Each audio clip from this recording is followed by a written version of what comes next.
ایسے سر پھرے اور ایسے جاہل لوگ جب معاشروں میں ابھرنے لگیں، جیسے کہ ہمارے ہاں،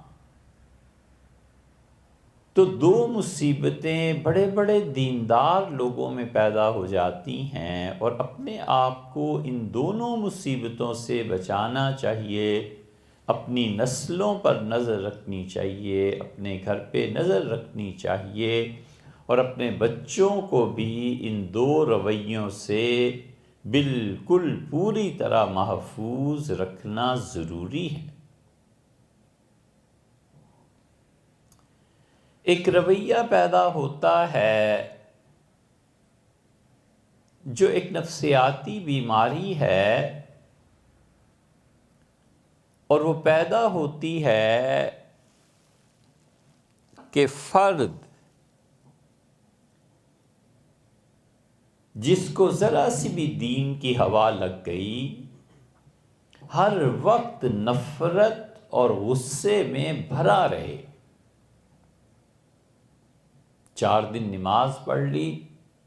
اور غصہ عروج پر پہنچ گیا، اور ذرا داڑھی لمبی ہو گئی اور ایسی نفرت دوسروں سے کہ اللہ کے بعد سب سے زیادہ پاک اور پوتر یہی ہستی ہے، ان کے ادب میں ذرہ کمی نہیں ہوئی، اور نفرتوں کی وجہ سے گالیاں منہ سے نہ بکی۔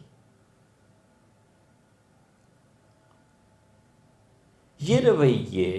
شدید نفرت اور شدید غصہ اور اس کا پھر فوری طور پر نفاذ، یہ سب اندر کے نفاق کی نشاندہی کرتا ہے۔ ایسا شخص پکا کافر ہوتا اور خدا کو گالیاں دیتا تو اچھا تھا کہ مخلوق خدا اس کے ظلم سے بچتی۔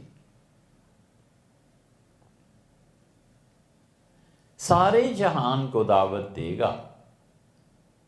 اور اللہ نے فرمایا وَمَنْ أَحْسَنُ قَوْلًا مِّمَّنْ دَعَا إِلَى اللَّهِ، اور اس سے زیادہ اچھی بات کس کی ہو سکتی ہے جو اللہ کے دین کی طرف لوگوں کو دعوت دیتا ہے۔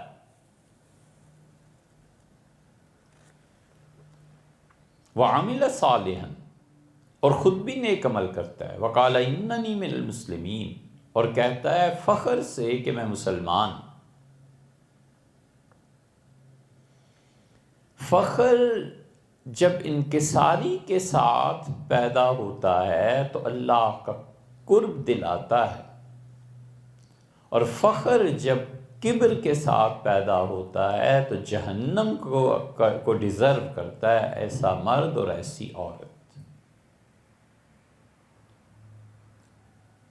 فخر انکساری کے ساتھ اس کی بڑی علامت یہ ہے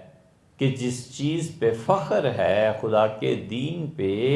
اپنی بہن، بھائی، رشتہ دار، کوئی محلے کا آدمی، عورت، مرد اس میدان میں